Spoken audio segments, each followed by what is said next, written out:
Bonjour et bienvenue sur le podcast Explore Japon, le podcast qui explore le Japon sous toutes ses coutures. Des conseils voyage, de la culture ou bien de la vie de tous les jours en passant par l'apprentissage du japonais, partons ensemble une fois par semaine pour ce magnifique pays qu'est le Japon.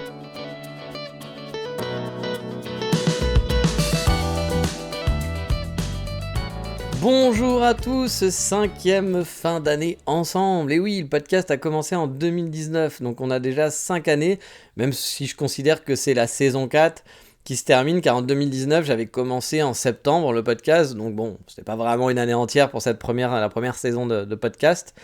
Et comme chaque fin d'année, depuis 5 ans, on va se faire un petit épisode bilan, car oui, moi j'aime bien faire des bilans. Et que c'est la bonne époque en plus pour faire ça et repartir vers la 6e année, donc la saison 5. Et quand j'y pense, c'est fou parce que habituellement je suis un mec vraiment à lubie et je me donne rarement à fond dans un projet à côté. J'ai du mal à les tenir en gros sur la longueur, on va dire. Je vais souvent passer à autre chose, à une nouvelle passion, etc. Enfin voilà, j'ai du mal vraiment à me focusser sur quelque chose. Et là, mine de rien, le podcast va arriver quand même à sa 6e année. C'est plus de 220 épisodes que j'ai fait, avec des épisodes qui font régulièrement 40 minutes, voire 1 heure. Il y a des épisodes qui faisaient tout début, je pense qu'ils devaient faire 10 minutes, 15 minutes. Je voulais faire des formats très courts. Je testais un peu des choses, puis après je me suis rendu compte que j'avais peut-être un peu plus de trucs à dire, que 15 minutes c'était un peu léger pour pouvoir parler de tout. Donc il fallait quelque chose de plus long, puis après je me suis un peu parti sur l'idée de... Et c'est pas forcément obligé d'avoir une durée qui soit similaire à chaque fois. Finalement, ça dérange personne que le podcast dure 40 minutes, dure 35 minutes, dure parfois 1 heure. Ouais, c'est suivant le sujet, je me donne pas de limite, à la bonne franquette comme on dit.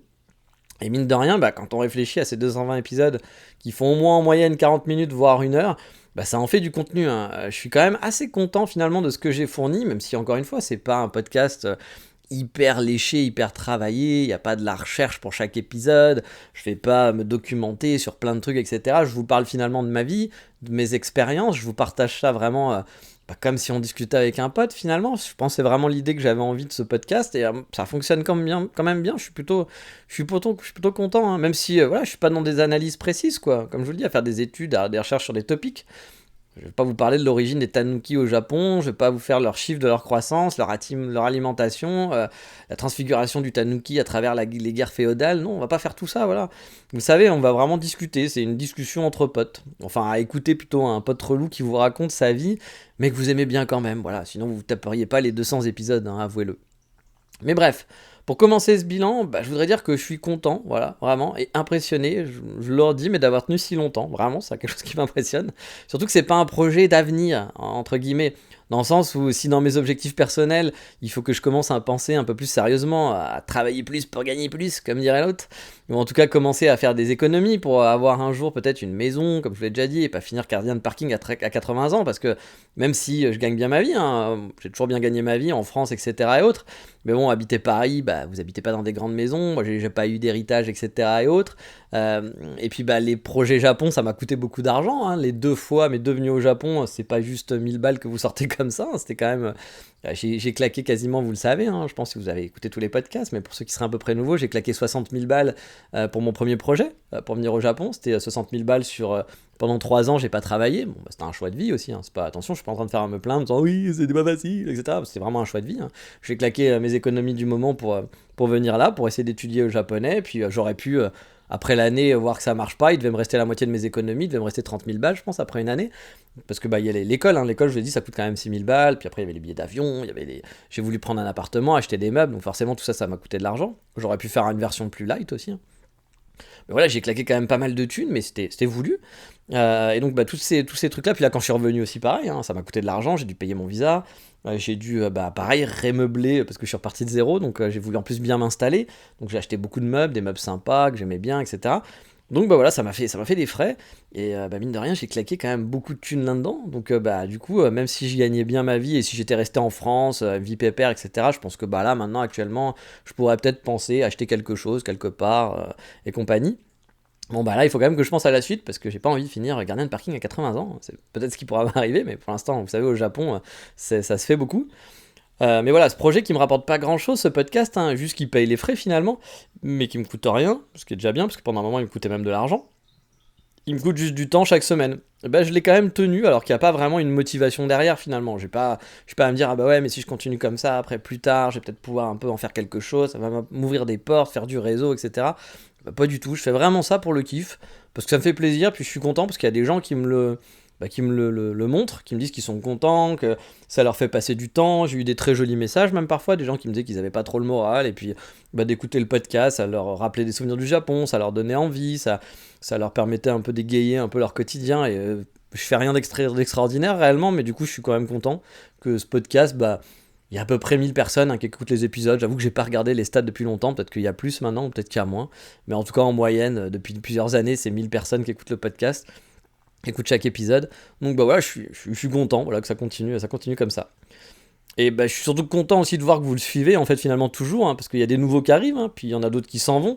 Mais en général, bah, voilà, j'apporte des bonnes infos, je pense, et vous êtes contents de suivre ce podcast, ça me fait plaisir, vraiment, si ça vous apporte quelque chose, comme je vous dis, hein, de bénéfique dans votre vie, que ce soit pour la préparation de votre voyage. Je sais qu'il y a des gens qui m'ont déjà remercié pour dire, ah bah du coup, je suis allé à tel endroit, c'était sympa, je connaissais pas, j'ai rajouté ça dans mon planning, puis c'était cool, on était allé, c'était chouette.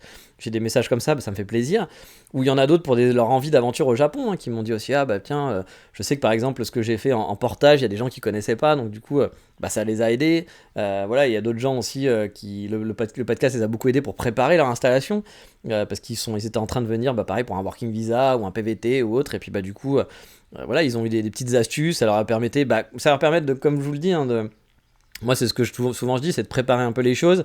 Ça va pas tout solutionner, mais ça vous permet d'avoir moins de stress. Vous arrivez sur place, vous savez déjà quels sont les problèmes que vous allez avoir.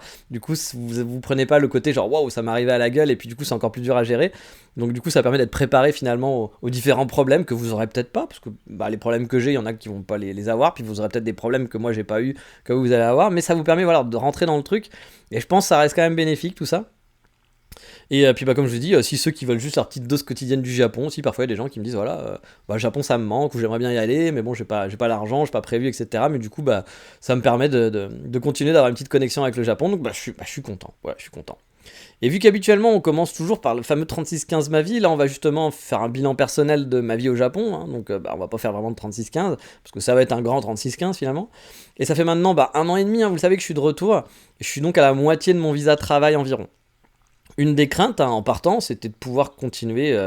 Voilà, quand on part en chaque fois, hein, là je parle pas forcément ce moment-là, mais à chaque fois que je suis venu au Japon, moi la crainte principale, ce que je me posais en question, c'est est-ce que je vais pouvoir bah, continuer de vivre au Japon, parce que c'est pas si simple. Hein. Quand on est expat slash immigré, vous prenez celui que vous voulez, je sais qu'il y a souvent des débats en disant expatrié, immigré, c'est pas vu de la même façon, appelez-moi comme vous voulez, moi je m'en fous.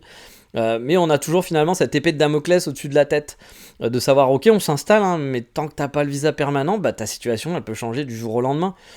Si t'as un visa travail, bah, tu perds ton boulot, bah, c'est fini, il faut que tu rentres. Après parfois tu peux enchaîner, et puis il y a des gens qui ont on va dire les compétences, toutes les compétences qui font qu'ils vont être acclamés, demandés par tout le monde et que du coup, bah voilà, ça va être facile. Ils ont les langues, ils ont les gros diplômes, ils ont les trucs d'ingénieur, ils ont le truc spécifique que quelqu'un n'a pas.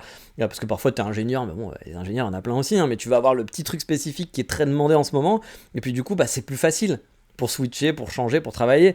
Mais ça, c'est pas le cas de tout le monde. Hein. Il y en a plein qui sont plus en mode galère au Japon, puis qui ont des boulots normaux, mais bah, c'est des boulots que n'importe qui peut faire, et que bah, du coup, bon bah, pourquoi leur faire un visa à eux alors qu'il y a plein de gens qui peuvent le faire, il y a d'autres japonais, et puis il y aura des mecs qui seront payés moins cher, peut-être un indonésien qu'on paiera moins cher, donc pourquoi te prendre toi, petit français, et te faire un visa.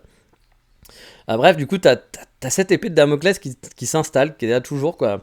Perte de boulot, bah, tu peux perdre ton visa. Si t'es en visa mariage et que tu divorces, bah, t'as 6 mois, je crois, pour retrouver quelqu'un. Donc, soit tu vas. Si t'étais en visa mariage, peut-être que t'as des chances de pouvoir trouver un visa à travail, mais on sait que c'est compliqué. Sauf si tu parles japonais puis que tu t'es installé et autres. Mais voilà, c'est plein de petits trucs qui font que bah, y a rien de sûr, quoi. Si vous avez plus d'argent aussi, bah, vous devez rentrer à la maison, hein, parce que le Japon, il va pas vous regarder comme ça, quoi. Bref, le Japon va vous donner à chaque fois 3 à 6 mois pour régulariser votre situation. Mais bon, bah, si vous divorcez, il y a peu de chances que vous vous remariez au bout de 6 mois. Hein. Même si, on sait, hein, ça peut aller vite, hein, surtout au Japon, hein, vous pouvez vous marier en 2 semaines, donc c'est possible. Mais voilà, on ne sait pas ce qui peut arriver.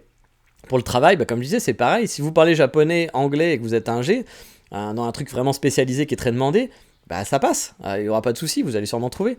Mais si vous parlez par exemple juste anglais, bah déjà c'est déjà plus compliqué, hein, parce que souvent on va demander quand même un peu des notions de japonais.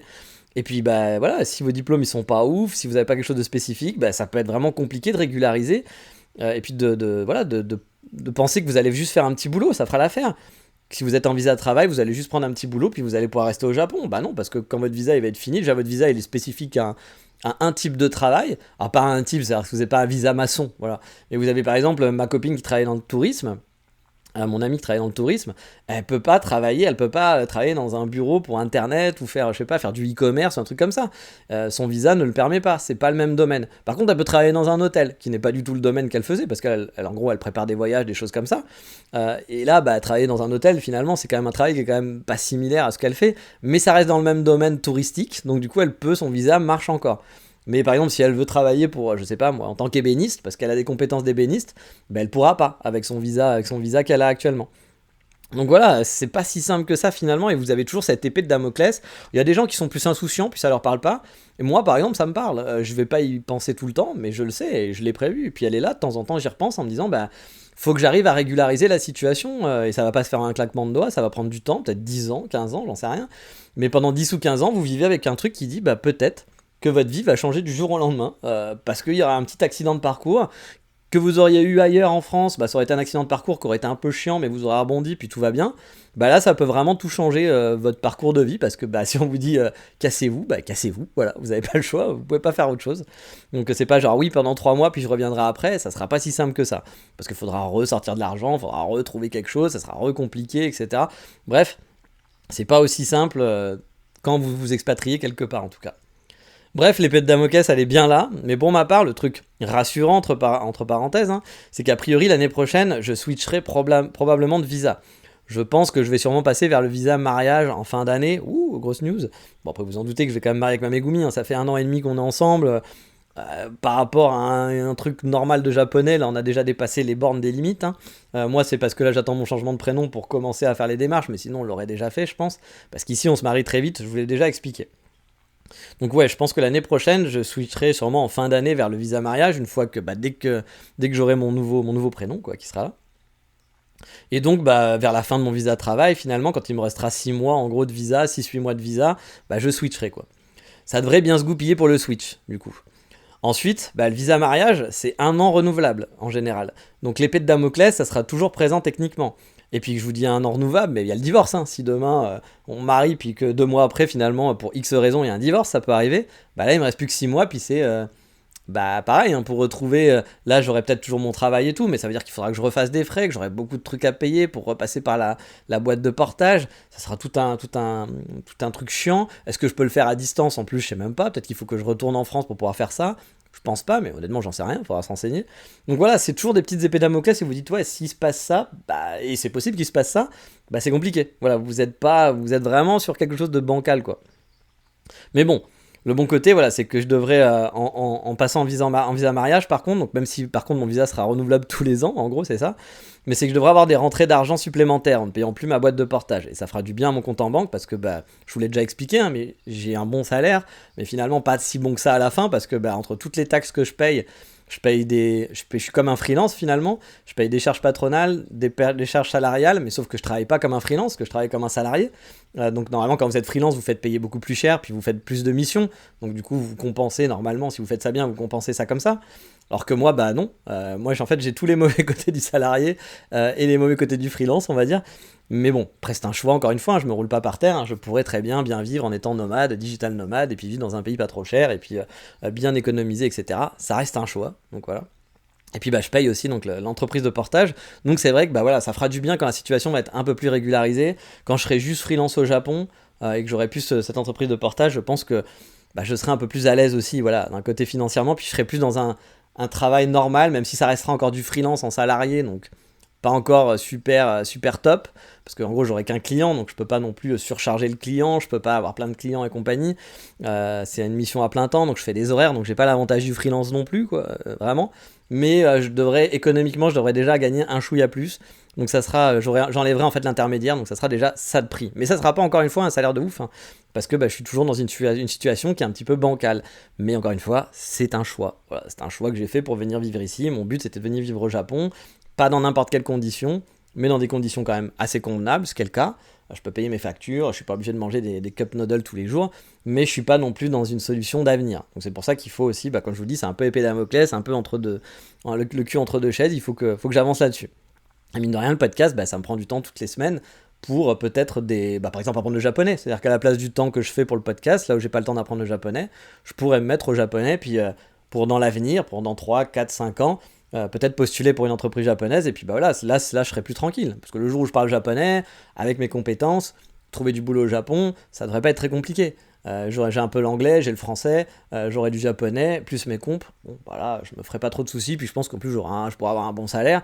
Donc ça serait peut-être plus intelligent de faire ça. Mais forcément, toutes ces choses-là, on y pense. Il y a un petit chat qui marche sur ma terrasse en direct, là, qui vient de traverser ma terrasse et qui m'a vu et qui du coup est en PLS. Tu peux continuer ta vie, petit chat, ne t'inquiète pas. Vous l'avez déjà entendu, ce petit chat, mais de temps en temps, j'ai la vue sur ma terrasse là, quand j'enregistre, et du coup, je vois ce petit chat de temps en temps. Donc voilà, et comme vous l'avez compris, cette année, moi côté économie, ça a été un peu rude, avec l'inflation, le yen qui se portait vraiment pas bien. Bon, je suis pas payé en euros malheureusement, parce que si j'avais été payé en euros, là, ça aurait été la fête. Mais bon, j'avais dealé d'être payé directement en yen, parce que j'avais peur de l'effet inverse. Que si l'effet inverse arrive, que du coup tu te retrouves avec moins d'argent, et donc ça c'est pas cool. Et donc le fait que j'ai eu ma copine à la charge pendant un an aussi, et quasiment j'ai dû payer pour deux tous les frais, c'est-à-dire que là quand on va au resto, quand on sort, heureusement c'est pas une grande dépensière, mais bon il y a quand même, elle achète plein de trucs que moi j'achetais pas, j'ai pas de cheveux, donc je vais pas acheter du shampoing, elle va acheter du shampoing, elle va acheter des produits, du maquillage, des machins, donc forcément, puis même elle va acheter il y a plus de bouffe, plus de choses comme ça. Donc ça coûte plus cher, voilà. Donc j'ai une deuxième personne à charge. Donc imaginez, vous avez un salaire puis vous êtes deux. Donc vous étiez tout seul, ça marchait bien tout seul. En deux, forcément c'est plus compliqué. Donc du coup cette année ça a été un peu rude, un peu économiquement pour moi quand même. Plus j'avais eu les frais d'installation avant, comme je vous l'ai dit, de s'installer. J'ai claqué beaucoup d'argent pour s'installer. Bref, mon compte, il a pris vraiment cher cette année. C'est pas vraiment ce que j'avais prévu, donc là-dessus, c'est pas super positif pour moi. Mais bon, je vais essayer de rebondir l'année prochaine. Déjà, elle devrait continuer de travailler, j'espère. Plus quand je passerai en visa mariage, comme je vous l'ai dit, je devrais avoir un petit peu plus d'argent. Et plus, je vous en ai parlé, mais si on déménage finalement, alors c'est pas encore sûr, mais que j'arrive à économiser aussi un peu d'argent sur le prix du loyer, mon loyer étant quand même un peu cher, je pense qu'il y a moyen de baisser le loyer. Voilà, ça fera peut-être des économies petit à petit pour reprendre on va dire que pour que le compte en banque remonte, reprenne un peu des couleurs et soit un peu plus sympa. Puis je vais essayer aussi de focus cette année un peu plus mon temps libre sur des projets rémunérateurs pour le futur. Alors, je sais que j'essaye toujours de faire ça, c'est toujours un vœu pieux, mais voilà, j'ai des idées en tête, je les ai pas encore mis en place. Mais je voudrais essayer 2-3 trucs pour voir s'il y a des choses qui peuvent fonctionner. J'ai toujours mon projet de boutique, etc. Il y a des choses comme ça, donc je vais essayer d'y réfléchir, puis de penser à l'avenir, tout simplement, parce qu'il faut vraiment que je pense à l'avenir. Ça fait qu'1 an et demi que je suis au Japon, donc en même temps, ça c'est quand même bien goupillé. 1 an et demi, j'ai quand même réussi à trouver une copine, j'ai quand même réussi à revenir, je me suis installé, donc ça va, j'ai quand même fait... Parce qu'il y a encore 2 ans, j'étais pas sûr de comment j'allais pouvoir revenir. Est-ce que la boîte, ça allait vraiment marcher? Est-ce que le travail, en étant avec des horaires décalés, de travail de nuit, ça allait fonctionner, etc. Je savais pas trop comment ça allait fonctionner. Enfin, j'étais vraiment dans le doute. Pour l'instant, on va dire que c'est quand même bien. Il s'est quand même passé des trucs. Mais c'est vrai que pour l'avenir, il va falloir quand même que je passe la vitesse supérieure. Puis surtout, pour cette épée de Damoclès. Parce qu'il y a toujours cette épée de Damoclès avec le travail, avec les visas. Si demain mon travail s'arrête, c'est compliqué, pour trouver un travail, si je veux pas finir en faire des baïtos, et puis j'ai pas envie de faire des baïtos, et que je veux rester au Japon, oui, ça sera compliqué, ça sera vraiment difficile. Donc c'est pour ça, j'ai envie de travailler un peu tout ça. Puis comme je vous l'ai dit, ma copine étant ici à la maison pendant toute l'année, c'est vrai que j'ai pas pu avancer non plus sur les projets. J'avais commencé à lancer une chaîne YouTube. Alors, la chaîne YouTube, je sais pas du tout si ça fonctionnera ou pas. En toute honnêteté, la chaîne YouTube, pour moi, c'est faire un test. J'aime bien faire des vidéos, j'ai envie de faire des trucs et tout. Mais si ça fonctionne pas, si ça prend pas, je pense que je laisserai tomber au bout de quelques mois. Je veux juste voir comment ça prend ou pas. Il y a beaucoup de concurrence, puis j'ai pas envie de faire dans le putaclic, j'ai pas envie de rentrer dans le game, comme on dit, de faire un peu n'importe quoi. Je veux faire un truc qui me plaît, et je veux voir si ça plaît, ça prend, tant mieux. Si ça prend pas, je ferai pas de vidéo et je ferai autre chose, tout simplement. Ça sera pas plus compliqué que ça. Mais j'ai pas eu le temps, je voulais faire ça cette année, mais j'ai pas eu le temps parce qu'elle était tout le temps là. Bon là, je commence à reprendre un rythme à peu près normal, donc je vais pouvoir justement retester deux trois petits trucs comme ça, avoir du temps. Là déjà, bah, comme vous l'avez vu, hein, j'ai plus de temps pour faire les podcasts, j'ai pu prendre les podcasts en avance. Là, par exemple, ce podcast, je l'ai préparé, on est le 10 décembre, donc vous voyez, je préparais 20 jours en avance mes podcasts. Je vous refais un podcast par semaine. Je sais pas si on tiendra encore le rythme l'année prochaine d'un podcast par semaine, parce que c'est quand même beaucoup aussi. Ça me permet, bah, par exemple, si je veux faire des vidéos, si j'en fais un toutes les 2 semaines, ça me permet d'avoir un temps un peu plus, avoir plus de temps, d'avoir genre par exemple une semaine pour les vidéos, une semaine pour le podcast, voilà, d'organiser un peu mes temps comme ça. Donc je vais voir, je vais faire des tests, je vais ajuster, mais comme là j'avais ajusté cette année, hein, pendant un moment j'étais obligé de vous faire un podcast tous les 2 semaines, puis là j'ai repris le rythme parce que je peux me le permettre. Puis je me mets pas trop de blocage en fait, parce que bah, c'est pas, encore une fois, le podcast n'est pas un truc pro, donc ouais, je fais ça pour le plaisir, donc si c'est plus un plaisir, si ça devient compliqué, si ça complexifie d'autres choses, je vais pas le faire. Donc voilà, je fais ça dans un bon mood. Donc si mon bon mood il me permet de faire des épisodes toutes les semaines, bah, c'est toutes les semaines. Puis si c'est une fois par mois, ça sera une fois par mois. J'ai pas de stress là-dessus, et puis je pense que vous non plus. Voilà, vous aimez bien le podcast, mais vous n'êtes pas non plus à vous dire ah, j'ai besoin de mon podcast, j'ai besoin de mon podcast. Même s'il m'est arrivé quand même des fois des gens qui m'ont quand même écrit en me disant bah comment ça se fait, il n'y a pas de podcast cette semaine, qu'est-ce qui se passe, voilà. Donc il y a quand même une attente parfois, a priori. Mais bon, je pense pas que ça soit le truc le plus important de votre vie, et je l'espère, hein. J'espère vraiment pour vous, hein. Mais bref, du coup tout ça, bah, ça a fait que c'était pas une année un peu mitigée, parce que j'ai pas trop avancé finalement sur des projets. Donc voilà, on va dire que si je pense comme ça au tout départ, je vais même vous dire l'année elle est pas très bonne, parce qu'il s'est rien passé d'exceptionnel pour ça. Mais on va dire que dans un sens, c'est quand même positif, parce que ça se passe quand même bien avec ma copine, je construis un peu mon futur au Japon aussi comme ça, hein. Donc bah, du coup, de ce côté-là, c'est quand même plutôt cool. Côté sortie aussi balade, il y a eu du mieux que l'année dernière, où bah, avec ma relation à distance, où je devais aller à Wakayama régulièrement, ça me bouffait quand même beaucoup de temps. Bon bah là, beaucoup de week-ends en tout cas, où je pouvais pas, j'avais pas pu voir le Momiji par contre, par exemple en 2022, ça 2022. Là, bah, j'ai pu un peu plus sortir, me balader, faire un peu plus de café. Alors, c'est pas foufou, hein, je suis très loin de ce que je faisais en 2018 et en 2019, hein, où je vivais seul, puis mes temps libres étaient entièrement consacrés à l'explo et la balade. C'est-à-dire que moi, j'avais pas de podcast à l'époque, en 2018, je faisais pas de podcast, j'avais pas d'idée de faire de chaîne YouTube, j'écrivais pas des articles de blog, je faisais pas tel ou tel truc, j'avais pas de travail, donc j'allais à l'école, j'avais beaucoup de travail avec l'école, mais après tout le reste, c'était du temps libre pour moi, pour me balader, pour kiffer quoi. Donc c'est vrai que bah, c'était une autre façon de vivre. On peut pas faire ça tout le temps, mais bon, c'était plutôt cool. Puis là, c'était vraiment le kiff de la balade et j'adorais. Et là, c'est vrai que je suis toujours un peu frustré parce que j'ai l'impression de moins le faire, quoi. Puis comme je l'ai dit, hein, je vivais seul, hein, donc bah, du coup, voilà, moi j'avais des potes par exemple qui étaient au Japon et qui passaient tout leur temps libre à faire des dates, qui allaient sur Tinder, qui dataient des japonaises, etc. et tout. Moi je m'étais dit, ah, il faudrait que je le fasse, parce que c'est vrai que pour le visa, c'est quand même bien, si t'as une copine, au bout d'un moment, pour t'installer, tu veux t'installer au Japon, donc faut que tu dates, etc. Ça t'aide un peu. Ça c'était en 2018 hein, que je réfléchissais comme ça. Alors, je voulais pas me marier absolument avec la première venue, mais je m'étais dit justement, t'es là pendant 2 ans, c'est l'occasion de trouver une fille pour que ça soit plus simple après pour la suite, quoi. Ça te laisse le temps, puis ça te laisse le temps de trouver quelqu'un. Mais finalement, j'avais pas envie, parce que bah voilà, aller sur Tinder, swipe, envoyer des messages qu'on n'a aucun intérêt, puis rencontrer une fille, rencontrer 2 filles, 3 filles. J'avais des potes qui faisaient ça tous les week-ends, tout le temps. Enfin, dès qu'ils avaient du temps libre, ils rencontraient des filles. Bah moi, ça me faisait chier, donc du coup, moi, j'allais plutôt explorer, faire des photos et des balades, et j'ai kiffé, hein. Mon année 2018 est une des meilleures années de ma vie, où j'ai vraiment kiffé me balader au Japon, profiter du Japon, découvrir, etc. Quand je suis revenu en 2019, c'était pareil, là, j'avais pas l'école en plus. Donc il y avait un peu, là il y avait une épée de Damoclès dans le sens où je savais que bah il fallait que je trouve une solution parce que j'avais plus d'argent bientôt, donc il fallait vraiment que je trouve une solution pour pouvoir rester au Japon. Donc il y avait cette épée de Damoclès là, puis il y a eu le Covid en plus, donc il y a été une autre épée de Damoclès, mais qui est arrivée là, et puis je l'ai vécu pendant 2 mois là où c'était qu'est-ce que je fais, je pars pas, etc. C'était compliqué. Donc c'était pas une période non plus funky, mais j'ai quand même vraiment bien kiffé. J'ai fait des super balades, j'avais du temps libre, je pouvais m'organiser parce que j'avais pas de travail, donc je faisais du genre de freelance, mais bon, j'avais pas beaucoup de clients. Donc je pouvais me dire, bah tiens, le jeudi, j'ai pas envie de travailler, je vais aller me balader parce qu'il fait beau, il fait moche ce week-end, je rattraperai ce week-end. J'avais vraiment une liberté totale et c'était vraiment super agréable. C'était vraiment une période de ma vie que j'ai vraiment adoré. Et puis là, j'ai vraiment kiffé le Japon parce que j'ai pu profiter du Japon, bah comme je pense que je pourrais rarement profiter, à part quand si un jour je suis à la retraite et que j'ai une bonne retraite. Sinon voilà, puis bon, bah, quand vous êtes à la retraite, vous êtes plus vieux, je pense que vous profitez pas, c'est plus difficile de bouger, vous avez des mal au dos, vous avez machin, donc voilà, ça sera pas la même. Donc je pense que ça restera une de mes très très bonnes périodes dans ma vie. Mais bon, comme je vous le dis, un côté sortie balade, il y a quand même du mieux, hein, voilà. Voilà, j'ai pu quand même me balader un peu, j'ai pu donc faire tester des nouveaux cafés, etc. Mais bon, c'est pas comme ce que j'avais fait avant. Mais je me suis fait quand même 4 semaines en gros de vacances. Alors je schématise, parce que souvent j'ai dû travailler les nuits aussi pendant les vacances, etc. parfois. Mais j'ai pu me faire 2 semaines à Kanazawa et Takayama, que vous avez pu suivre dans le podcast avec pas mal d'épisodes. Et c'était chouette, c'était des très bonnes vacances. Puis ça faisait longtemps que j'avais pas en fait fait des vacances au Japon.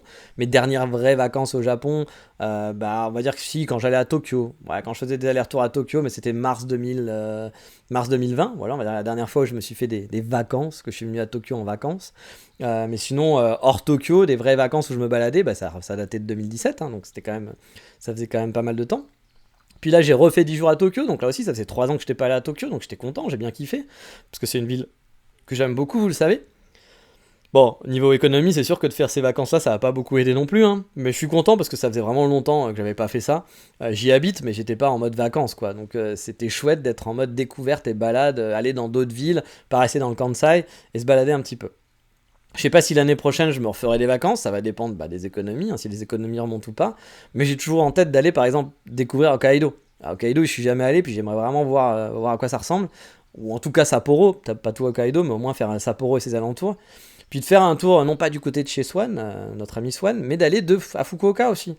Parce que ma Fukuoka, comme je vous l'avais dit, c'est une ville moi que j'aime bien, je suis pas retourné depuis super longtemps. Donc ouais, Fukuoka ça me plairait bien.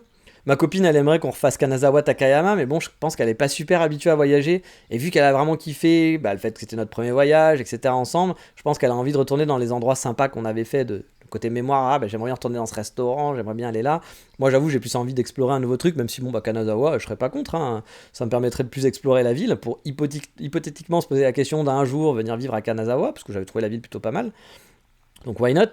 Mais je dois avouer que par exemple Fukuoka est aussi dans l'équation de peut-être déménager, hein. Ça fait plus de 6 ans que j'y suis pas retourné en plus à Fukuoka, donc ça fait vraiment un bail. La dernière fois c'était en 2017, lors de mes deuxièmes grosses vacances au Japon. J'étais allé aussi lors de mes premières vacances. Et j'avais vraiment bien kiffé la ville les 2 fois.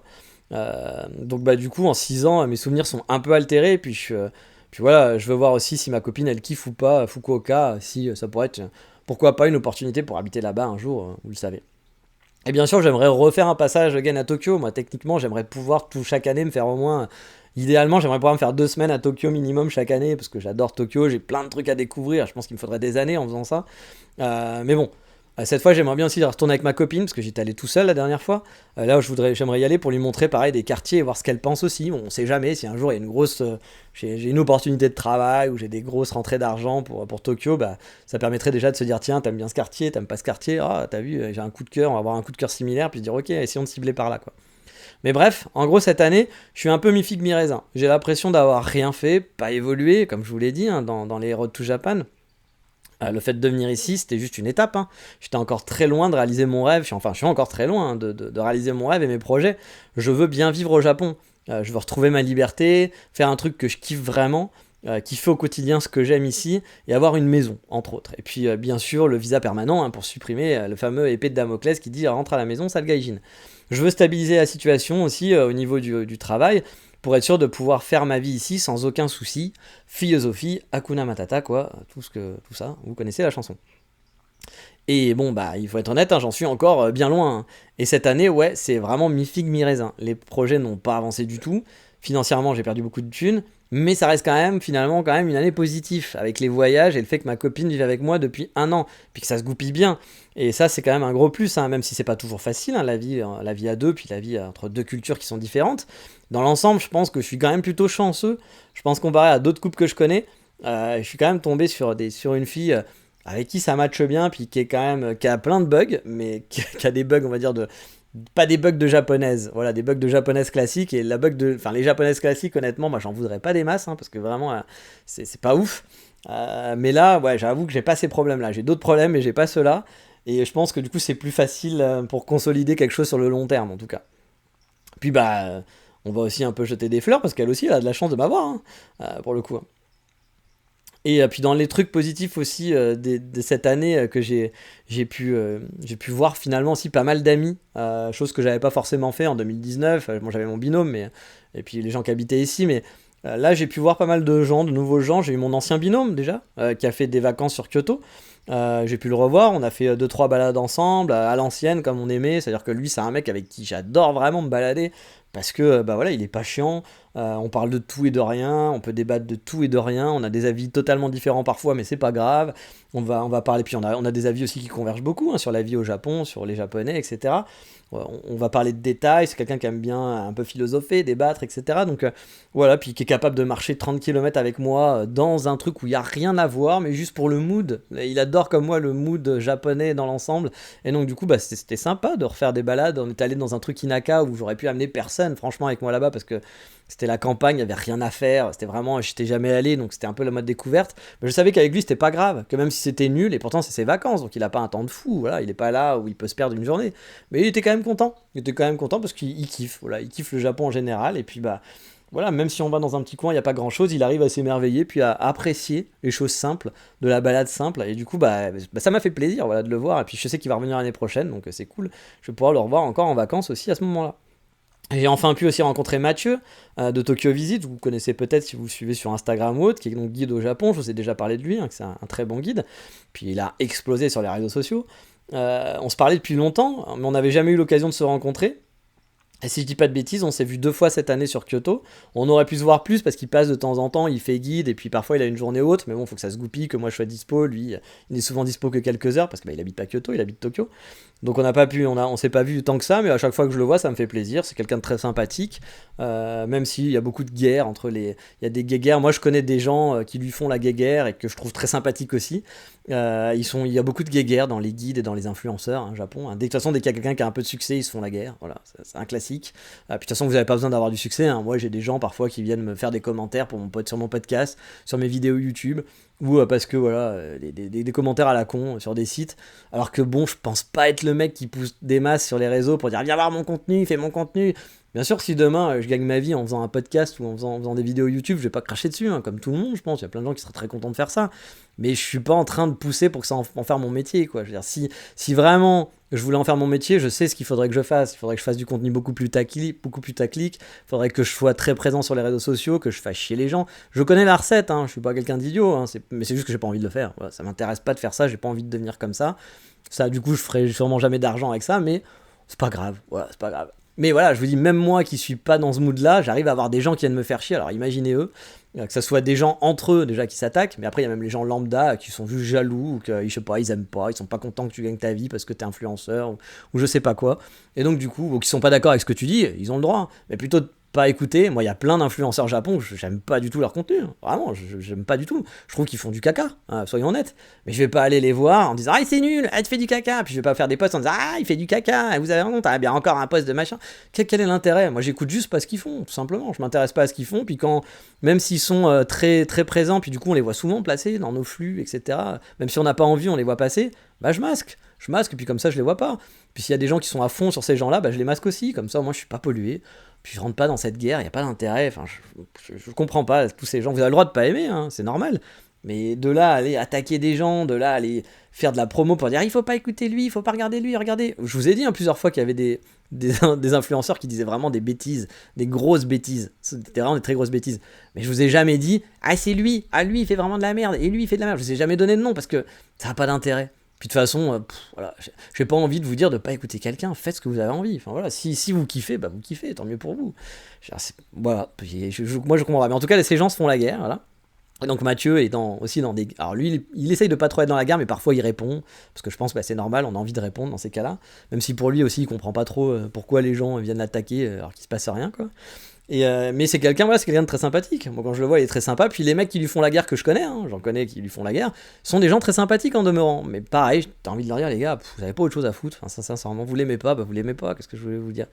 Mais bref, en tout cas, moi je suis content parce que j'ai pu le voir. On s'était jamais vu, puis bah c'était l'occasion. J'ai pu enfin le rencontrer, puis ça, très sympathique. Et puis j'ai pu rencontrer aussi un auditeur du podcast qui est devenu un ami, je vous en ai déjà parlé de lui, qui s'appelle Johan, et puis pareil, c'est une très belle rencontre. Il habite à Tokyo, on s'était vu l'année dernière il me semble, il était passé par Kyoto, puis là on s'est fait quelques sorties balades pour mon passage à Tokyo, puis il était revenu à Kyoto une fois, puis pareil on avait fait une petite journée, on s'était fait une petite après-midi, parce que je crois que je travaillais le soir, ou un truc comme ça, je sais plus, mais on avait fait quand même une petite après-midi ensemble avec une mini balade, on avait fait 2 cafés, etc. Bref, c'est un mec que j'aime beaucoup, puis comme mon autre pote que je vous disais, mon binôme là, c'est quelqu'un qui se prend pas la tête, avec qui tu peux discuter, qui est On a une grande différence d'âge, hein, comme mon binôme. Hein. Moi, j'ai 43 ans maintenant. Oui, 43 ans, c'est ça. Puis là, par exemple, mon binôme, il a 30 ans. Là, mon ami Johan, il a beaucoup... Je sais même pas quel âge il a, mais je pense qu'il a 20 et quelques.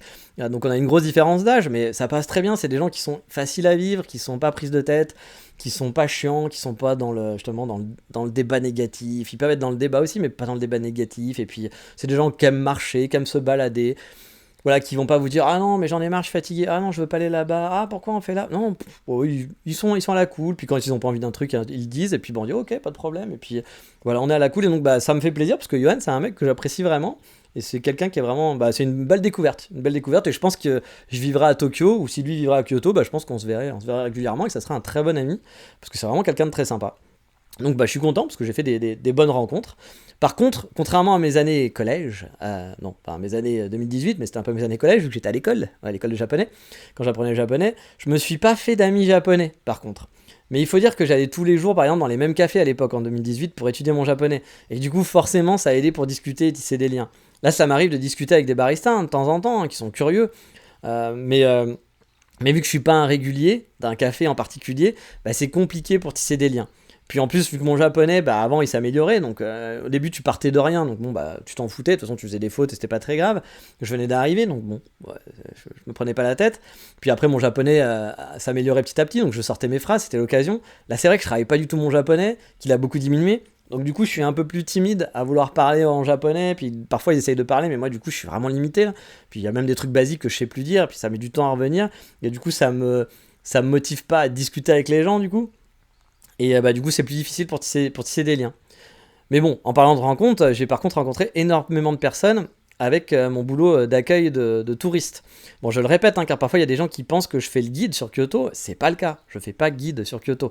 Je fais juste parler 1 à 2 heures, souvent plus 2h30 que 1 heure à vrai dire, avec des touristes dans un café. Je les aide à préparer leur journée de visite, à leur donner des bons conseils, des bonnes adresses de resto ou de café. On discute aussi du Japon s'ils le souhaitent. Bref, c'est un peu ce que je fais avec le podcast, mais en plus je suis payé. Voilà, tout simplement. Donc je fais une trentaine de rendez-vous. J'ai fait une trentaine de rendez-vous cette année. Et franchement, dans l'ensemble, c'était plutôt sympa. Les gens étaient plutôt agréables. Ça m'est arrivé d'avoir quelques rendez-vous où j'étais là, genre bon. Franchement, c'était chiant. Voilà, il y a des gens qui viennent. On se demande pourquoi ils viennent visiter le Japon parce qu'ils n'ont aucun enthousiasme. Mais bon, ça peut arriver aussi, hein, peut-être qu'ils ont pas aimé, et puis il y a un truc qui leur plaît pas, on est tous différents, quoi. Puis il y a des gens qui viennent vraiment et qui vous voient comme un guide, quoi, enfin un guide papier, quoi. C'est-à-dire, ils ont rien préparé, puis alors, qu'est-ce qu'on fait? On reste 3 jours, vous pouvez nous dire ce qu'on fait? Moi, j'avoue, je trouve pas ça très funky à faire, parce que j'ai envie de te dire, bon, bah, je suis pas une agence de tourisme non plus, c'est pas mon boulot d'organiser ton voyage. Moi j'aime bien quand il y a un mixte, voilà, quand les mecs ils vont me poser des questions sur le Japon, qui s'intéressent un peu à la vie de tous les jours, puis qui me demandent aussi des bons plans en disant ah bah tiens voilà on a prévu ça, est-ce que tu trouves que c'est bien notre emploi du temps, puis bah moi je leur donne du coup des bons plans en leur disant ah bah attends si tu vas là vaut mieux que tu ailles là-bas avant, ou tiens vaudrait mieux que tu ailles le matin ici, ou que tu finisses, voilà là ça me fait plaisir quand il y a un peu d'échange et que ça part dans tous les sens, puis il y a des gens qui sont vraiment très sympathiques, qui sont très ouverts, qui posent plein de questions et tout, et il y a eu des rencontres sympas, je me suis pas fait des potes etc, hein, parce que ça reste des clients, c'est des gens qui sont là en vacances etc, mais des gens très sympathiques, franchement des gens très sympathiques, et c'était plutôt chouette. Après bon, pareil, ça prend du temps dans l'emploi du temps. Alors après, je suis payé hein, pour faire ça, mais c'est vrai que c'est quand même, ça fait quand même, parce que je vois des gens, je suis censé les voir 1 heure normalement, mais moi souvent ça dure 2 heures, 2h30, voire 3 heures, parce que je parle beaucoup, vous le savez avec le podcast, hein, donc je parle beaucoup, donc je dévie, puis bon, je m'en fous, je suis payé que pour 1 heure, mais je fais quand même 3 heures, c'est pas grave. Et puis faut y aller, faut aller au café avant, donc faut se donner rendez-vous, il y a toute l'organisation, donc il y a des mails, des échanges, donc finalement vous perdez quasiment une demi-journée pour 1 heure de travail, quoi, à peu près, quoi. Donc c'est vrai que c'est pas hyper rentable, faut l'avouer. Mais bon, pour l'instant je continue, ça fait quand même un petit peu d'argent, on crache pas dessus. Puis ça reste quand même sympa. Puis moi ça me permettait aussi de voir justement, parce que vous le savez, hein, une des options possibles, imaginables, si un jour mon travail s'arrête, on va dire, une des solutions c'est d'être guide, d'être vraiment guide. Je pense que c'est un truc où je serais pas mauvais. Parce que j'aime bien explorer, j'aime bien ramener certains endroits, faire découvrir et autres. J'ai sûrement des trucs à améliorer, mais je pense que je suis pas mauvais. Je pense que je suis même meilleur que des guides que j'avais déjà pris, ou des guides que je connais, qui étaient embauchés, puis honnêtement c'est des guides Lonely Planet, hein, il n'y a pas un intérêt, faites très attention, hein. Je vous l'ai déjà dit, quand vous prenez un guide, faites attention de prendre un gars qui vous correspond, qui correspond à ce que vous avez envie de faire en tant que guide. Qu'est-ce que vous cherchez avec un guide? Est-ce que vous cherchez quelqu'un d'historique? Est-ce que vous cherchez quelqu'un de pas cher pour vous rassurer? Est-ce que vous cherchez une balade avec un ami? Moi par exemple je cherche plus une balade avec un ami, quelqu'un qui va me donner des anecdotes, qui va m'amener dans ses endroits préférés, qui va un peu m'éviter la foule, puis voilà, avec qui je vais passer un bon moment, qui va me présenter sa ville. Pas me balader avec un guide historique, ça me ferait chier d'avoir un mec qui me dit alors ici c'est la pierre où est né Michel Bouchoukawa en 1466. Moi j'en aurais rien à foutre, mais il y a des gens avec qui ça va intéresser, donc faites attention à ce que vous voulez.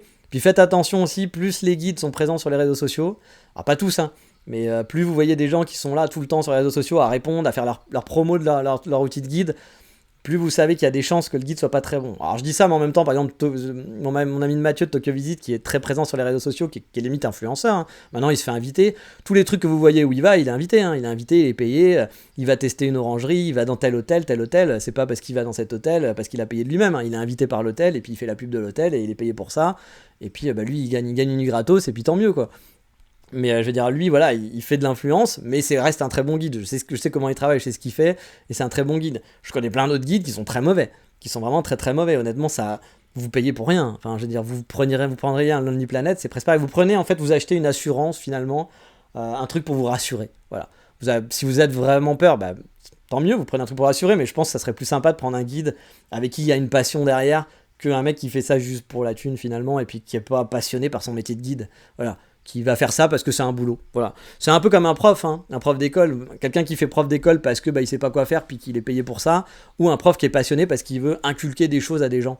Bah vous aurez pas la même expérience finalement, je pense. Donc ça, faut faire attention quand vous prenez des guides au Japon. Enfin, au Japon, partout, hein. C'est pas qu'au Japon. Mais bon voilà, moi j'ai fait ma trentaine de rendez-vous et puis je pense que tous ces gens-là ils sont contents, hein.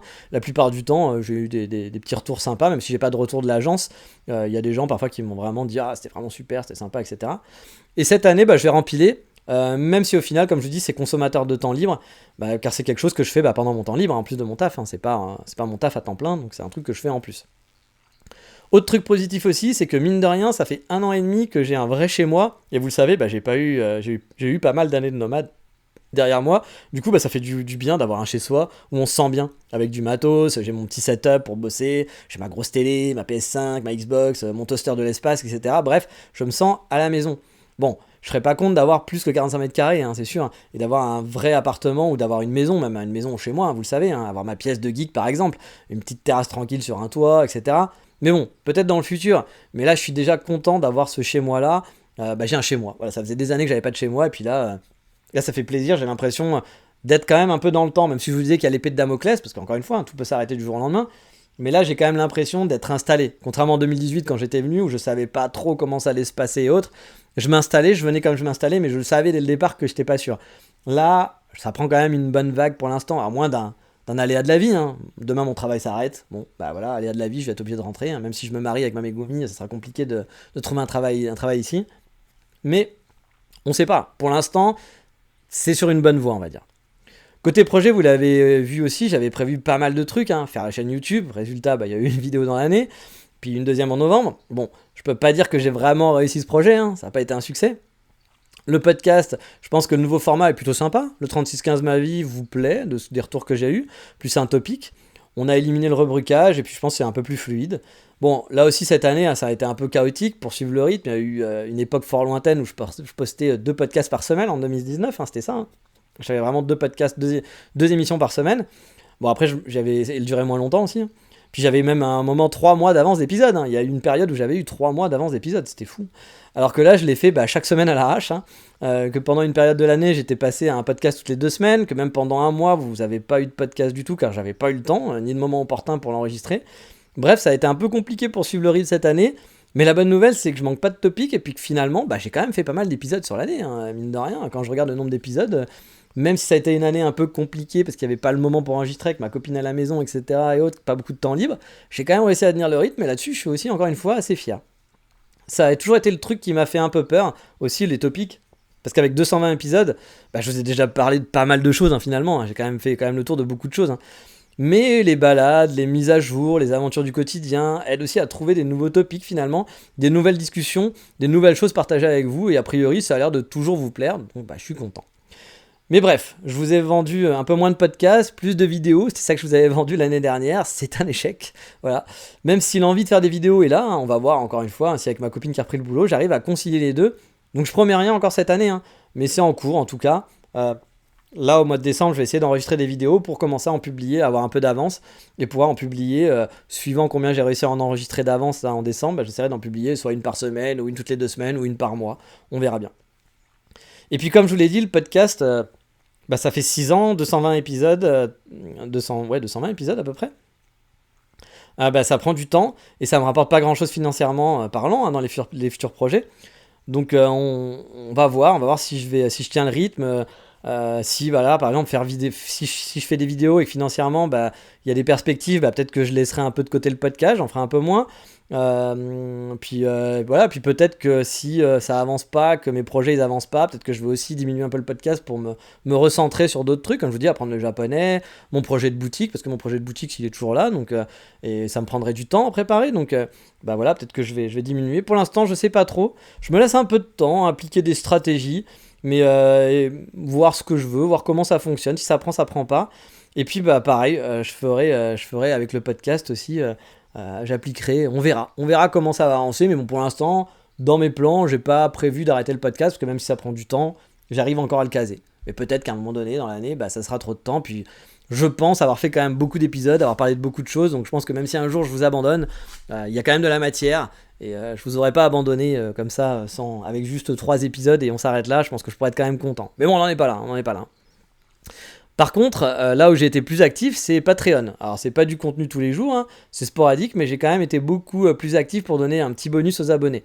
J'ai même eu un pic d'abonnés avec le retour des touristes, faut l'avouer, en mars, pour rien vous cacher. Le meilleur mois, j'ai dû gagner 55 euros, je pense, sur Patreon, alors qu'avant, je gagnais à peine 20 euros, je pense, par mois. Là, ça s'est un peu calmé, certains se sont désabonnés, je pense que ils ont fini leurs vacances, donc ils ont arrêté. Puis il y en a qui se sont dit, on a quand même donné pas mal, et puis on n'a pas besoin de donner plus. Je suis dans les 40 euros en gros de soutien tous les mois, et c'est déjà très bien, et je vous remercie, parce qu'encore une fois, ça paye les frais, même si c'est pas rentable, le podcast est vraiment pas rentable en tant que tel, mais au moins il me coûte rien. Donc au moins c'est déjà un truc qui me permet de me dire, ok, je peux continuer, parce que ça me coûte pas d'argent, c'est pas un truc négatif en plus. Je voulais organiser aussi des concours, mais au final, je l'ai fait qu'une fois dans l'année. Mais j'avoue que j'ai encore en tête de faire gagner des petits Polaroids de photos, puis quelques petits goodies. J'ai même acheté des goodies. Ma copine avait même acheté des goodies pour vous que j'ai pas fait gagner encore. Donc elle avait acheté une fois des petits trucs mignons. Et qui sont en stock chez moi, que j'ai jamais fait gagner. Donc je voulais les faire gagner un jour, faire un petit concours. Il faudra que je m'en occupe. J'essaierai d'en faire de temps en temps pour, encore une fois, remercier les gens qui soutiennent le podcast, parce que c'est très gentil de votre part, pour tous les gens qui soutiennent, parce que je l'avais toujours dit, le Patreon, c'est pas avoir du contenu, vous payez pas pour du contenu en plus, vous payez pour soutenir le podcast, parce que vous aimez bien le podcast, parce que ça vous fait plaisir, mais il n'y a vraiment aucune obligation là-dessus, vous l'avez bien compris. Donc voilà, donc du coup, ça c'était quand même, mine de rien, j'ai quand même mis des trucs dessus, même si c'est pas énorme. J'ai quand même mis pas mal de conneries sur les petits podcasts, des petites adresses, j'ai fait quelques vlogs, quelque chose comme ça pendant l'année. Il y a moyen de faire mieux, mais c'était déjà ça pour commencer. Vous savez aussi, donc comme je vous l'ai déjà dit, j'ai dans mes cartons des projets plus physiques d'entrepreneuriat. Il y en a un que j'avais mis de côté à cause des problèmes d'envoi vers la France, mais qui pourrait pourquoi pas se retenter vu que les envois maintenant se sont un peu arrangés et que je garde dans les cartons. Mais c'est pas encore parfait, je crois qu'il y a toujours un peu des soucis de ce côté-là, donc à voir. Et puis dans un autre domaine, j'ai rencontré quelqu'un qui m'a donné quelques tuyaux, d'un point de vue un peu économique, si je voulais ouvrir un commerce. Vous savez, j'avais un projet comme ça avant de partir, je m'étais dit pourquoi pas ouvrir ce truc-là et tout, avant de revenir au Japon, même avant d'être nomade. J'ai été nomade aussi avant, mais quand je suis revenu en France en tout cas, j'avais réussi à réunir des associés à hauteur de 100 000 euros, mais mon business plan prévoyait 200 000 euros. Donc je l'avais rangé dans les cartons parce que j'avais que la moitié de la somme. Et cette année, j'ai resondé ces associés, certains, qui sont toujours OK pour le projet. Et il y aurait moyen d'avoir en plus d'autres aides venant du Japon directement, des municipalités, etc. Donc je me dis pourquoi pas travailler ça doucement mais sûrement, m'intéresser vraiment si les infos que j'ai eues sont vraies, qu'on peut effectivement avoir des avantages fiscaux, si je peux aussi avoir des avantages de prêt à taux très bas. Apparemment, il y a des gens qui ont réussi à ouvrir des commerces comme ça au Japon. Bon, il faut certains projets, certaines municipalités, c'est pas partout, mais a priori, il y a quand même de quoi faire. Puis si ça arrive, de toute façon, je vous ferai un podcast dessus, je vous en parlerai. Mais voilà, je me dis, pourquoi pas retravailler doucement mais sûrement sur le projet, refaire un business plan plus petit aussi en termes de projet. Peut-être que ça coûte un peu moins que 200, parce que là, j'étais parti sur un truc un peu plus successful dès le départ, mais peut-être que maintenant que je suis installé, que je suis là, que il y a peut-être moyen de faire ça petit à petit, puis d'avoir un plus petit local, de réduire un petit peu ce que je voulais faire. Je vais essayer d'ouvrir un peu mon esprit, puis de revoir un peu ça, de regarder donc ces aides locales dont on m'a parlé, travailler aussi sur le produit et le concept, mais tout ça doucement, doucement, sûrement, sans se presser. Genre se dire, ok, pendant l'année, j'essaye d'avancer, d'avoir des bases, pas forcément lancer le projet, mais avoir de bonnes bases solides, d'avoir bien cherché les infos, d'avoir bien préparé mes produits, etc. pour me dire, ok, si un jour ça se met en... Si je suis prêt à la fin de l'année prochaine, réfléchir à se dire, ok, bon maintenant, faut aller dans le dur, faut aller vraiment valider l'argent, valider le projet, puis se lancer, quoi, se lancer réellement. Mais bon, voilà, ça c'est dans les tablettes, on va dire. Hein. Mais si un jour ça se met en place, vous pouvez être sûr que je vous partagerai l'aventure en podcast, hein, un peu comme les Road to Japan, car je pense que lancer un commerce au Japon serait quand même une aventure super intéressante à raconter au quotidien dans un podcast. Dans les tablettes, enfin dans les cartons plutôt, il y a toujours le projet de livre guide photo, hein, café qui me trotte dans ma tête, mais c'est pas prioritaire, car je pense pas que vous serez nombreux à vouloir l'acheter. Hein. J'ai pas la communauté immense, je suis pas Ichiban Japan qui va se faire 500 000 € en faisant un livre photo lambda. Son livre photo a l'air très joli, hein, mais bon, c'est un photographe, c'est pas le plus grand photographe de tous les temps, Ichiban Japan, hein, soyons honnêtes. Et son livre a l'air sympa, hein. Je critique pas le livre, hein. Je pense que j'aurais habité en France, etc. Il aurait fait un bouquin avec des photos du Japon, je l'aurais pris, hein. J'aurais été le premier à donner de l'argent puis à acheter ce livre-là. Mais il y a plein de photographes qui font des super photos, qui font des trucs 10 000 fois mieux qu'Ichiban Japan. Hein. J'ai vu ces photos, elles sont cool, mais il y a des millions de mecs qui font des photos comme lui. Moi aussi, par exemple, je pense qu'il a peut-être un niveau qui est un peu meilleur que le mien, mais pas monumental non plus. Mais bon, je pense que si moi demain je fais un livre photo, j'aurais pas 500 000 € parce que j'ai pas sa communauté. Et il y a des fans derrière qui poussent, qui sont à fond, etc. Lui, il a beaucoup bossé ses vidéos, il a fait plein de trucs. Pendant des années, il a bossé sa communauté, puis c'est cool pour lui. Voilà, c'est cool qu'il ait pu faire ça. Puis je pense que tout le monde est gagnant. Lui, il s'est fait pas mal de thunes. Vous êtes content avec un joli livre photo, donc que demande le peuple, c'est cool. Mais voilà, moi je sais que si je faisais ce genre de projet, du coup il faut trouver du temps pour faire quelque chose de bien. J'ai une bonne idée pour le concept aussi qui serait sympa là-dessus, mais je pense qu'à mon avis, j'aurais pas beaucoup de béquilles de gens qui donneraient, je pourrais peut-être récupérer 100 balles, 200 balles, je sais pas, un truc comme ça, mais il y aurait pas grand-chose quoi.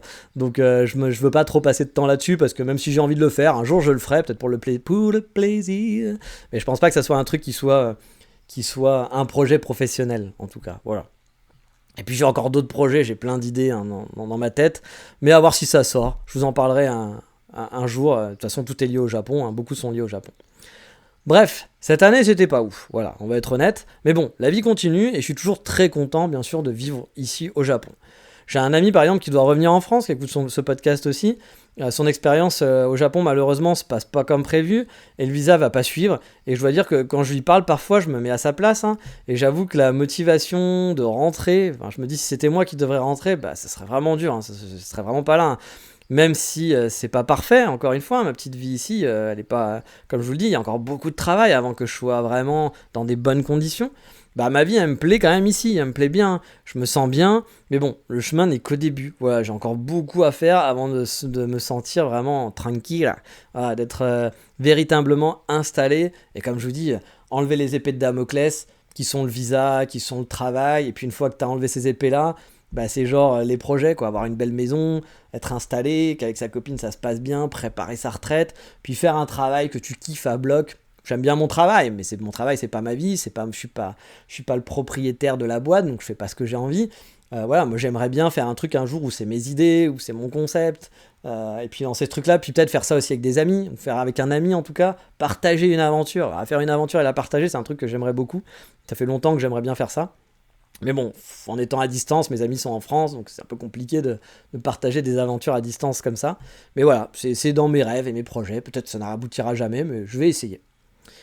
Et côté podcast, comme je vous le dis, cette année, on va rien révolutionner. On va continuer sur la lancée de la saison 4. Vous avez vu, il y a un nouveau visuel, mais je pense pas que le podcast va être révolutionné à part ça. Pas de nouvelles rubriques ou autres. En tout cas, pas pour le moment. Après, si vous avez des idées ou des choses, pareil, n'hésitez pas à me poker. Je suis toujours ouvert à la discussion, puis à prendre des idées par-ci par-là. Cette année, j'ai eu beaucoup de messages, par contre, beaucoup plus qu'avant, de gens qui m'ont soit posé des questions, soit remercié. Et puis comme d'habitude, ça me fait très plaisir, parce que j'ai vraiment l'impression que le podcast est utile, et puis du coup, ça me donne envie de continuer. Parce que si finalement, demain, personne n'écoute, je vous ai dit, moi, c'est pas je vais pas me rouler par terre en me disant « Ah, c'est mes revenus, il faut absolument... » Non, moi, c'est pas de revenus, donc moi, je fais ça vraiment parce que je suis content que les gens, derrière, ça leur apporte quelque chose. Donc si demain, il n'y a plus personne qui écoute, ou que ça apporte... ou qu'il y a peu de gens, puis que finalement, les gens écoutent juste par défaut, puis que ça leur apporte rien...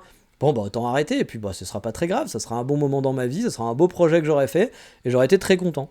Donc voilà, je suis toujours content de recevoir des messages pour savoir que ça vous a été utile pour vos vacances, que ça vous fait passer de bons moments, vraiment ça me fait plaisir. Puis de voir vos messages aussi sur les plateformes, Spotify, sur les plateformes comme Apple Podcasts, etc. Ça fait connaître le podcast à d'autres aussi, parce que j'ai des gens parfois qui arrivent et qui sont tapés les 200 épisodes dans l'année, qui ont tout écouté. Je suis toujours impressionné aussi. Il y a des gens qui me disent j'écoute depuis 6 mois, j'ai entendu tous tes podcasts. Je me dis, le mec, il s'est fait 200 épisodes en 6 mois, waouh! Motivé quoi. Mais je sais, moi ça m'arrive aussi de faire ça pour des podcasts, d'écouter, d'arriver vachement à la bourre, genre 5 ans après que le podcast soit lancé, puis de commencer depuis le début, puis suivre les aventures finalement en retard de ces gens-là, puis les voir évoluer, puis je trouvais ça plutôt cool. J'avais écouté comme ça un podcast de Digital Nomad par exemple, qui a arrêté maintenant, mais c'était très marrant parce que j'avais pris le truc vraiment en retard, et donc j'ai découvert leurs aventures à l'époque, puis comment ils ont évolué après, puis finalement là dans le présent, ils étaient encore dans autre chose par rapport au tout début, donc c'est marrant de se mettre en perspective, puis toi tu peux écouter beaucoup plus rapidement du coup tout ça, donc je trouvais ça plutôt chouette. Mais voilà, j'espère que contrairement à cette année, j'aurai des nouvelles choses à vous présenter, peut-être la chaîne YouTube, peut-être des projets pro, on verra bien. Et surtout, j'espère que le podcast va continuer, que j'arriverai à trouver du temps, qu'il y aura toujours des topics, puis que ça vous plaira. Voilà, c'est le principal, c'est que ça vous plaise. Donc voilà, j'espère que vous aussi, vous avez passé quand même une bonne année, que vous n'avez pas eu trop de problèmes dans vos vies, que même vous avez eu des bonnes nouvelles. Si c'est pas le cas, si vous avez une année de merde, dites-vous que comme d'habitude, il y a toujours une petite lueur d'espoir. Voilà, on ne sait jamais ce qui peut arriver. Moi, je reprends mon exemple, mais quand je prends mon exemple en 2020, quand j'ai dû rentrer dans le Covid, j'avais plus que 4000 € sur mon compte. Le Japon, c'était mort. C'était mort de chez mort. J'avais tenté, puis ça n'avait pas marché. J'avais failli pouvoir rester. C'était assez joué à pas grand-chose. Et puis finalement, voilà, ça n'a pas fonctionné. Que je savais que j'allais devoir repartir de zéro. Que j'allais devoir habiter chez un ami en clodo, que j'allais devoir habiter même chez ma famille en clodo pendant un mois ou deux, qu'après j'allais devoir habiter chez un ami, que j'allais faire chier les gens, mais parce que voilà, j'avais plus d'argent, puis qu'il était quand même sympa de me retenir, le temps de trouver un travail, de me prendre mon temps, j'ai quand même eu cette chance de pouvoir reprendre mon temps. Et puis voilà, même quand j'avais retrouvé un travail, que tout s'est relancé, le Japon me paraissait tellement loin. Je m'étais dit, mais comment je vais pouvoir revenir au Japon? Il faudrait que j'économise 50 000 balles minimum pour créer ma société, plus avoir plus, parce qu'il faut que tu puisses vivre la première année, le temps que tu arrives à gagner de l'argent. Puis autant ça marchera pas, donc tu auras fait ça pendant 5-6 ans, puis pendant un an tu auras essayé, puis ça va faire plouf, donc tu auras 7 ans de perdu dans ta vie, et puis tu commences à vieillir, donc voilà, c'était vraiment genre, ça va être dur quoi, genre, je voyais pas trop le bout du tunnel, et puis finalement j'ai réussi à revenir, et puis c'est pas parfait, là aussi, je me dis bon, ça va être compliqué pour la suite, puis peut-être que j'aurai des bonnes nouvelles, peut-être que je vais en avoir des mauvaises, il y a des hauts, il y a des bas, peut-être que l'année prochaine, à la fin de l'année, je vous dirai bon, mauvaise année, j'ai dû rentrer en France, j'ai perdu mon travail, voilà, puis avec ma Megumi, en plus, vu qu'elle pouvait pas venir en France, on a été obligé de se quitter, on s'est séparés, grande année de merde, et puis voilà, ou puis il y a de la maladie, ou il y a je sais pas quoi, on sait pas, il peut arriver des choses. Mais je trouve que c'est un des beautés de l'être humain, c'est qu'on arrive toujours, enfin en tout cas la plupart du temps, même quand on est dans des creux, à espérer, puis à garder un petit peu cette lueur d'espoir pour la suite, et parce qu'on sait pas ce que va être fait la vie. Vous savez pas ce qui peut arriver demain, vous pouvez être dans un mauvais moment, dans une mauvaise passe, je pense à mon pote par exemple, qui doit quitter le Japon et revenir en France. Je sais que lui il relativise beaucoup, donc il va pas non plus se rouler par terre, mais je pense qu'il est pas content. Voilà, il est triste quand même. Je pense que c'est un moment difficile pour lui. Mais on sait pas ce qui va se passer. Il va rebondir. Peut-être qu'il va trouver une vie meilleure en France. Peut-être qu'il trouvera une vie ailleurs. Peut-être que dans 5 ans, il sera à Bali et puis il fera autre chose. Il sera prof de surf à Bali. Alors, je sais pas pourquoi, mais il sera prof de surf à Bali. Puis moi, c'est pareil. Puis vous, c'est pareil. On sait pas ce que la vie va devenir. Peut-être que vous avez pas d'argent en ce moment. Puis peut-être que dans 5 ans, vous allez être pété de thunes pour X raisons. Parce qu'il y a un truc qui va marcher. Parce que vous êtes célibataire, puis vous allez rencontrer quelqu'un qui lui aura beaucoup d'argent, donc votre vie va s'améliorer. Ou peut-être que ça sera l'inverse, peut-être qu'actuellement tout va bien, et puis que vous allez tomber dans 5 ans au fond du trou. Mais voilà, le côté positif, c'est que la vie, elle est imprévisible. Donc on sait pas ce qu'il peut y avoir, donc on peut toujours garder sa petite lueur d'espoir, et garder cette lueur d'espoir si vous avez passé une mauvaise année. Moi, c'est pas mon cas, je vous parle ça fait pas le mec non plus déprimé. Je vous ai dit que je suis pas content parce que j'ai pas bien évolué. L'année dans l'ensemble elle est cool, ça s'est bien passé, je suis quand même content, je suis toujours au Japon, je fais 1 an et demi au Japon, ça va bien, puis les perspectives sont là, c'est-à-dire que je suis pas dans une perspective où là je me dis l'année prochaine c'est quand même tendu, il y a des chances que je dois rentrer. Là pour l'instant non, les perspectives elles sont plutôt positives, mais peut-être que vous, vous avez passé une mauvaise année, donc gardez le feu, gardez l'espoir, de temps en temps ça fait du bien de pleurer, de temps en temps ça fait du bien genre de se faire une journée sous la couette et de dire la vie c'est de la merde, mais après hop, on se relève, on se motive. Et puis il y a plein de choses positives qui peuvent arriver, c'est normal, c'est cyclique. J'en parlais avec d'autres amis qui étaient comme ça, des amis qui étaient au Japon et que c'était leur rêve, ils sont arrivés ici. Et puis il y a eu des moments où ça a été dur, voilà, parce qu'il y a des moments où c'est dur, quand on s'expatrie, on est loin de ses proches. Pour moi c'est pas très grave, mais il y a des gens pour qui c'est difficile de se retrouver tout seul, de se retrouver à savoir qu'est-ce que je fais là, est-ce que j'ai fait le bon choix, on se pose plein de questions. Puis il y a des moments où on n'est pas bien, on a envie, on est à 2 doigts de prendre un billet d'avion pour rentrer, et puis on pousse un peu, Et puis 6 mois après, il y a une bonne nouvelle qui arrive, et puis on se dit, ah putain, j'ai bien fait de rester. Voilà. Et puis voilà, il y a plein de trucs comme ça qui arrivent, donc mon petit mot du bilan de l'année, le truc un peu à la con, philosophie à 2 balles, de philosophie de comptoir, mais encore une fois, hein, on est dans un podcast où on parle entre potes, vous écoutez un podcast d'un pote, vous écoutez pas le podcast de machin qui vous fait un truc super pro, et puis qui est là pour, allez, on va lier les billets, et puis on va regarder les stats, on va voir si là, quand j'ai dit ça, ça a marché, non, je m'en fous. Donc voilà, moi c'est juste le côté, voilà, essayez d'avoir des good vibes, si vous avez pas bien en ce moment, si vous avez passé une mauvaise année, dites-vous que peut-être l'année prochaine, il y a un truc qui va changer, puis peut-être ça sera dans 2 ans, qu'il faudra juste serrer les dents un peu plus longtemps. Mais voilà, faut continuer de se battre, faut de temps en temps profiter, faire attention de soi, se mettre sous la couette, et genre dire la vie c'est de la merde, et rester une journée à rien faire, et puis le lendemain on se lève et on retourne au charbon.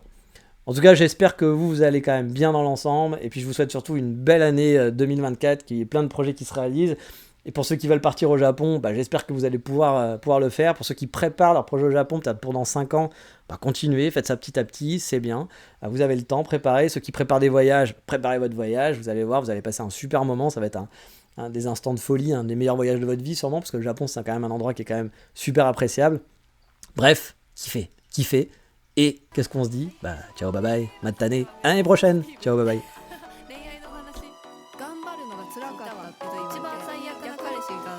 考えてみたらずっと毎日頑張れ頑張れって言って好きじゃなかったんだけど一番一番それ言われたんだ突き抜くベースグラスにリップなびく髪どこで踏み外した熱いギター踊るワンピース悪口はもうやめた週末の雨に持て余した体また求めてるコンフォ不意に響いた電話に戸惑うから目を閉じるもう泣かない